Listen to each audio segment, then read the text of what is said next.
Grabe, it's more fun talaga here in the Philippines. At kung beaches naman ang pag-uusapan, syempre aside from Boracay, may isang lugar na nasa Region 4 na mayaman rin dito.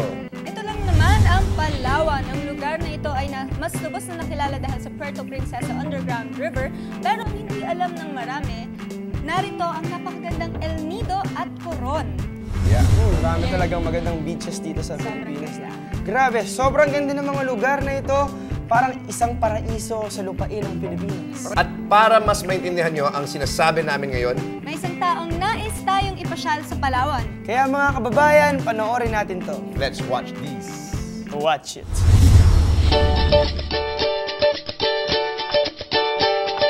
The centerpiece of our administration was the environmental consciousness.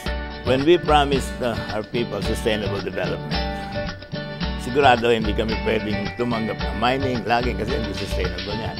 So no extractive development. So on that line, we only promote two major industries. One is tourism and the other is agriculture.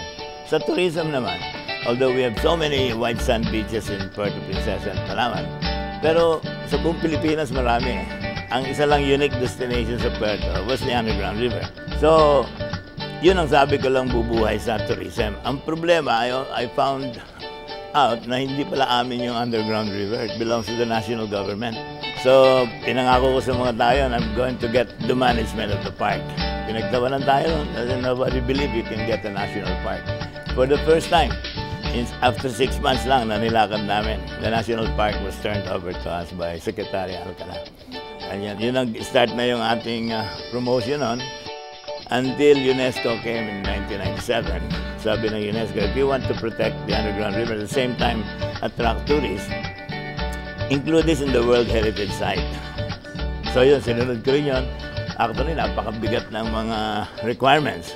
But we were able to catch up with the deadline and declare ang Puerto Princesa Underground River as a World Heritage Site. It's a good thing the new 7 Wonders of Nature contest happened. At saka dito, you will see kung gaano kagaling ang Pilipino pag nagkaisa. Talagang everybody helped us in promoting the Underground River. Ang mga OFWs natin, magtatawag sa akin, Mayor, buksan mo yung Skype mo. Tapos papakita niya kami na bumuboto sila. Actually, pinakamalaking suporta talagang binigay sa campaign na ito, ang Presidente. Doon nga, after that trip inside the Underground River, doon siya nagbitaw ng statement na naging part na ng description ng Underground River. And sabi niya, this river was carved out of stone by nature. Let us use it to carve out the future of our tourism and the jobs that come with it. But for that to happen, we must all vote for the Underground River. From 100,000 tourists when we started the campaign, last year, nag-515,000 tayo. This year, sa first quarter, ina-assume na magkakaroon ng 60% increase. So, by the end of the year, in-expect natin mag-700,000 na tayo. Came up with an environmental code. Pero, before implementing that code, naglagay muna kami ng isang mechanism.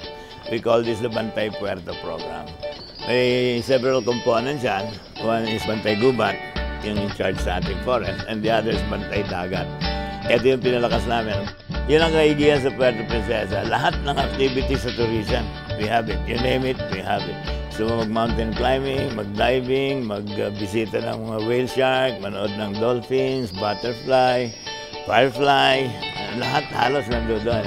I would like to take this opportunity to thank all the Filipino people na nagtumulong po sa kampanya sa Underground River. Hindi pa ako nakalabas in public to thank them para po sa ating pagkakaisa nung tinulungan natin maging one of the new 7 Wonders of Nature, ang Underground River. Maraming salamat po.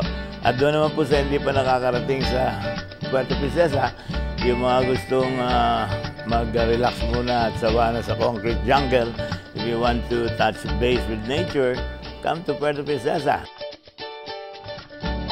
Tayo na, sama-samang pumunta, lakbayin, tuklasin ang Puerto Princesa.